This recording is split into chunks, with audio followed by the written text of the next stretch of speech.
जिसके बाद बचे हुए पर्शियन सोल्जर्स को वहां से भागना पड़ा। कुछ पर्शियन सोल्जर्स पकड़े गए और उनमें ऐसे सोल्जर्स भी थे जो पहले ग्रीक आर्मी में थे, जिन्हें अलेक्जेंडर ने ट्रेटर घोषित किया और उन सबको वहीं मौत के घाट उतार दिया। इसके बाद अलेक्जेंडर लिडिया किंगडम की कैपिटल सार्डिस को कैप्चर करते हुए आयोनियन कोस्ट पहुंचा, जहां पर लोगों ने उसे बिना ऑपोजिशन के वेलकम किया और अलेक्जेंडर ने यहां पर लोगों को बताया कि वो अब पर्शियन रूल से फ्री हैं और वो अब डेमोक्रेटिक तरीके से जी सकते हैं। इसके बाद वो आगे मार्च करते हुए हलिकारनासस पहुंचा, जो कि एक कोस्टल फोर्ट सिटी थी और ये पर्शियन किंगडम का एक इंपॉर्टेंट नेवल बेस भी था, जिसके बड़े बड़े वॉल्स थे जिन्हें पार करना मुश्किल था। बैटल ऑफ ग्रैनिकस हारने के बाद मेमनन ऑफ रोड्स अपनी आर्मी के साथ यहीं रुका हुआ था। अलेक्जेंडर ने इस फोर्ट को अपनी आर्मी से घेर लिया, फिर फोर्ट के बाहर टावर, रैम्स और कैटापल्ट्स बनाए और अटैक करने लगा। इसके जवाब में पर्शियंस ने रात में छुप के अटैक्स किए और अलेक्जेंडर के इक्विपमेंट्स को डिस्ट्रॉय करने की कोशिश की, लेकिन इसमें ज्यादा सक्सेस नहीं मिली। मॉडर्न हिस्टोरियंस जैसे A.B. बॉसवर्थ के अकॉर्डिंग कि सीज लगभग 2 महीने तक चलता रहा, जिसके बाद पर्शियंस इन अटैक्स को और नहीं रोक पाए और फिर मेमनन ऑफ रोड्स के ऑर्डर्स पर सिटी में आग लगाकर समुद्र के रास्ते से भाग गए। इसके बाद अलेक्जेंडर ने हलिकारनासस को कैप्चर कर लिया और यहाँ की ओरिजिनल क्वीन आडा ऑफ कारिया, जिनसे ये सिटी छीनी गई थी, उन्हें वापस क्वीन बना दिया। बदले में एडा ने अलेक्जेंडर को एडॉप्ट कर लिया, जिससे इनडायरेक्टली हलिकारनासस पर अलेक्जेंडर का कब्जा हो गया। इसके बाद आगे बढ़ते हुए अलेक्जेंडर गॉडियम की कैपिटल फ्रिजिया पहुंचा और यहां पर कुछ ग्रीक लेजेंड्स के अनुसार अलेक्जेंडर को वहां के कुछ लोग एक श्राइन में ले गए, जहां पर एक चैरियट को एक बहुत ही कॉम्प्लेक्स तरीके से एक रस्सी से बांधा गया था, जिससे एक कॉम्प्लिकेटेड नॉट बन गया था। फिर उन्होंने अलेक्जेंडर को बताया कि जो भी इस नॉट को खोलेगा वही एशिया का रूलर बनेगा। इसे सुनने के बाद अलेक्जेंडर ने अपनी तलवार निकाली और एक ही स्विंग में रस्सी को काट दिया। इसके बाद अलेक्जेंडर साउथ की तरफ अपनी आर्मी लेकर बढ़ा, जहां पर अब उसका सामना एक बड़ी आर्मी से होने वाला था और ये आर्मी थी डारियस द थर्ड की, जो पर्सिया के एकीमेनिड एम्पायर का किंग था। फिर दोनों के बीच एक बैटल हुई जिसे बैटल ऑफ इसिस कहा जाता है। डारियस की आर्मी के मुकाबले छोटी आर्मी होने के बावजूद अलेक्जेंडर के टैक्टिकल स्किल्स और ब्रेव अप्रोच ने उसे इस बैटल में जीत दिलवाई, जिसके बाद डारियस को अपना पूरा किंगडम छोड़कर वहां से भागना पड़ा। इसके बाद अलेक्जेंडर का खौफ हर जगह इतना बढ़ गया था कि जैसे ही वो किसी किंगडम की तरफ अपनी आर्मी लेकर आता, वो किंगडम अपने आप सरेंडर कर देता। 332 BC तक अलेक्जेंडर ने सीरिया और लेवांट पर कब्जा कर लिया था। इसके बाद अलेक्जेंडर की नज़र टायर पर पड़ी, जो कि मेडिटेरेनियन कोस्ट में एक आइलैंड था। इस आइलैंड के चारों तरफ पानी और इसके बड़े दीवारों की वजह से इसे कॉन्कर करना मुश्किल था।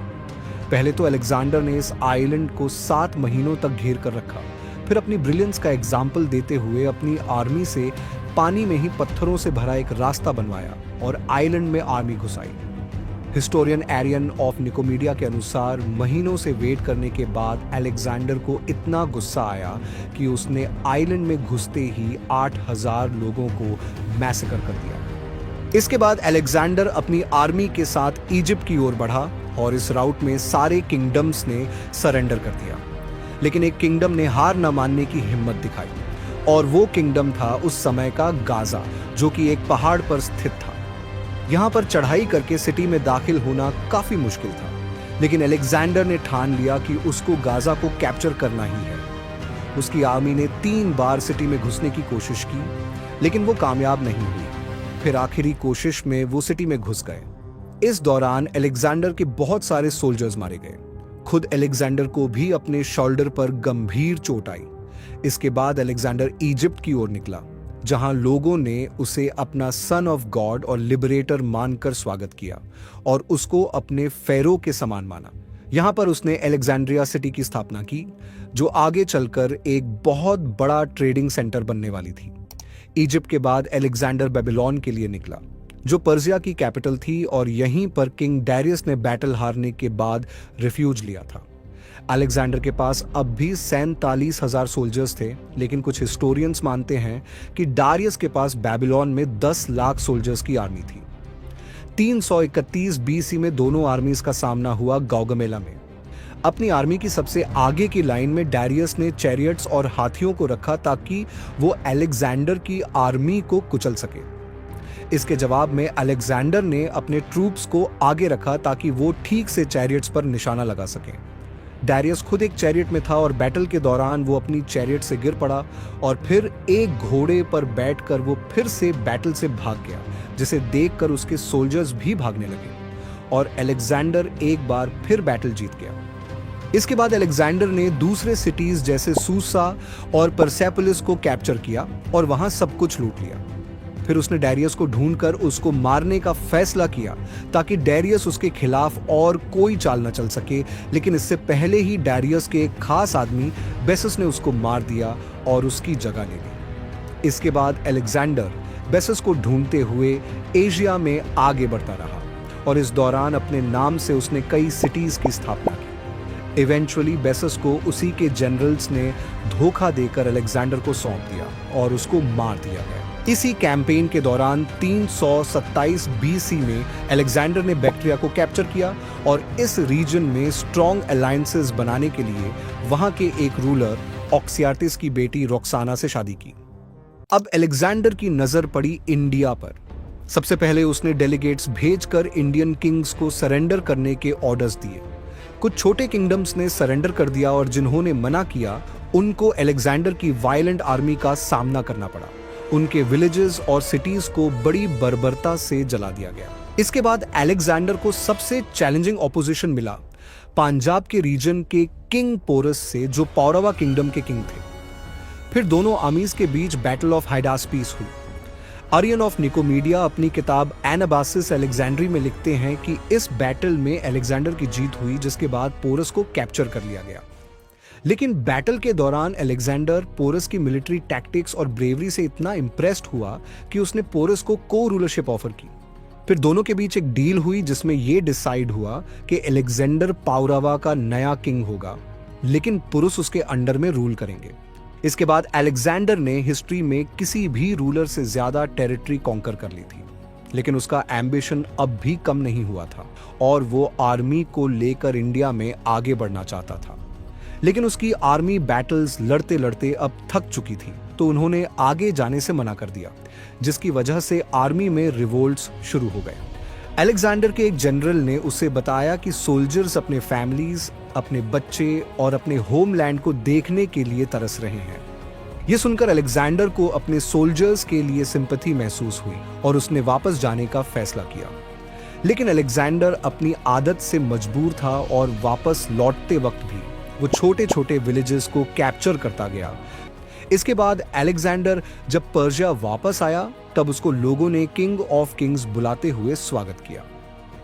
अलेक्जेंडर को पर्शियन कस्टम्स बहुत पसंद आए और उसने पर्शियन हैबिट्स और ड्रेसिंग को एडैप्ट करना शुरू किया, जो अलेक्जेंडर के जनरल्स को बहुत अजीब लगा।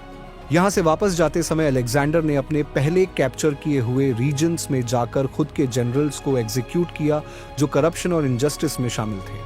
324 बीसी में अलेक्जेंडर पर्शिया के सूसा रीजन पहुंचा, जहां उसने पर्शिया से रिलेशंस को और मजबूत करने के लिए अपने जनरल्स और पर्शियन नोबल विमेन की मास शादियां करवाईं और खुद स्टेट एरा और पारिसाटिस नाम की 2 रॉयल पर्शियन विमेन से शादी की। हालांकि अलेक्जेंडर की 3 बीवियां थीं, कुछ हिस्टोरियन जैसे रॉबिन लेन फॉक्स और पॉल कार्टलेज के अकॉर्डिंग अलेक्जेंडर के मर्दों के साथ भी रिलेशन रहे, खासकर अपने क्लोजेस्ट फ्रेंड हेफेस्टियन के साथ। इसके बाद अलेक्जेंडर बेबीलोन पहुंचा और वहां कुछ दिन रुकने का डिसीजन लिया। यहां पर अलेक्जेंडर अरेबिया को कॉन्कर करने का प्लान बनाने लगा। इस दौरान अलेक्जेंडर रोज पार्टीज करता और खूब शराब पीता। 1 जून 323 बीसी की रात अलेक्जेंडर एक पार्टी में शराब पीकर नशे की हालत में अपने कमरे में आया और सो गया। रात को अचानक उसको बहुत जोर बुखार चढ़ा और उसकी हालत बिगड़ने लगी। हिस्टोरियन एरियन के अनुसार अगले 12 दिन अलेक्जेंडर की हेल्थ बिगड़ती रही। उसको बचाने की पूरी कोशिश की जा रही थी, लेकिन कोई भी दवा काम नहीं आई और आखिर में सिर्फ 32 साल की उम्र में अलेक्जेंडर ने दम तोड़ दिया। कुछ सोर्सेज ये भी क्लेम करते हैं कि अलेक्जेंडर को शायद किसी ने जहर देकर मारा था। दुनिया के सबसे बड़े किंग की मौत से पूरा एम्पायर शॉक में था। लोगों को यकीन नहीं आ रहा था कि इतना स्ट्रांग और ब्रेव किंग इतनी कम उम्र में चला गया। अलेक्जेंडर को अलेक्जेंड्रिया में दफनाया गया। आने वाले सेंचुरीज में अलेक्जेंडर का नाम ब्रेवरी के साथ एसोसिएट किया जाने लगा और कई एम्परर्स दूर दूर से उसको श्रद्धांजलि देने उसकी कब्र पर आते। कहा जाता है कि रोमन एम्परर ऑगस्टस भी उसकी बॉडी देखने आए थे। आज अलेक्जेंडर की टूम की लोकेशन दुनिया की एक मिस्ट्री बनकर रह चुकी है।